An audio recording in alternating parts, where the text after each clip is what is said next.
The U.S. dispatching 1,000 troops to the Middle East tonight as Iran ramps up its enrichment of uranium, just days after the Trump administration accused the Islamic Republic of orchestrating an attack on oil tankers at the heart of a global shipping route.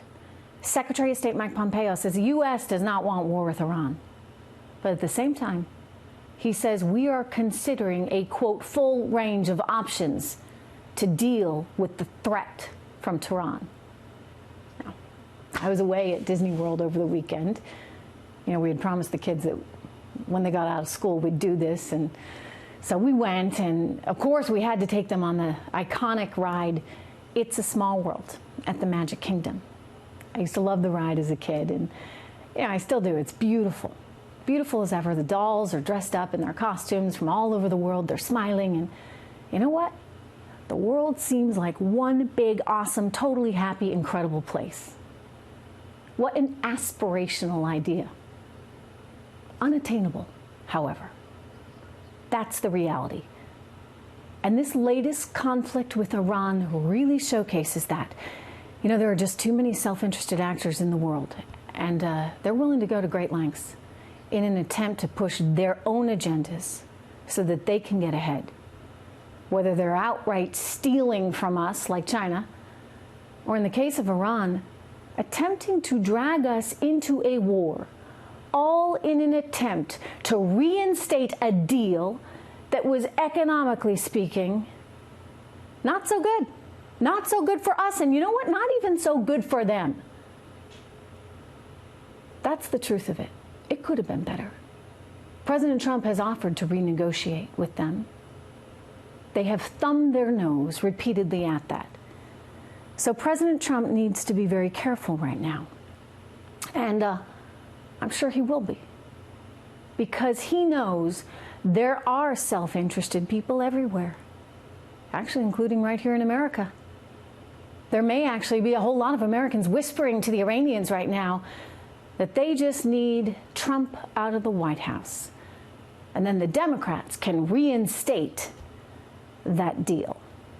Well, waiting for a new White House is just kind of dumb, on Iran's part anyway, because number one, despite recent polling, I suspect Trump just might get reelected. Number two, even if he doesn't get reelected, if the Iranians sit down at the table with the president now and negotiate something new, the Democrats aren't going to tear it up.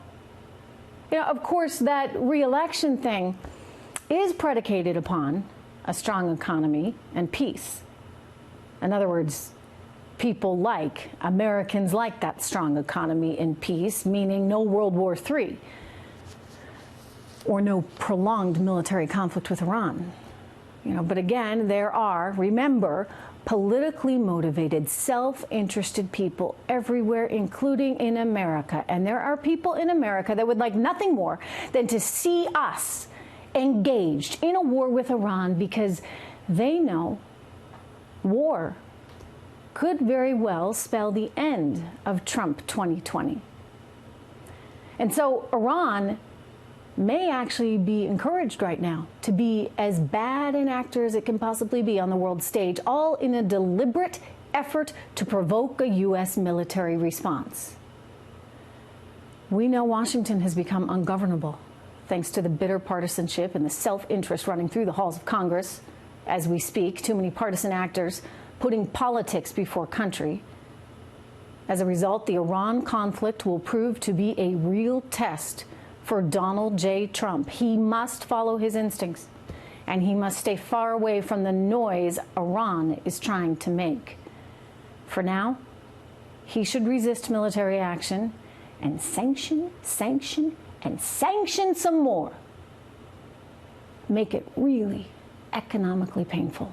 Iran is quite deliberately trying to play its hand. But here's the reality. It does not actually have a hand to play.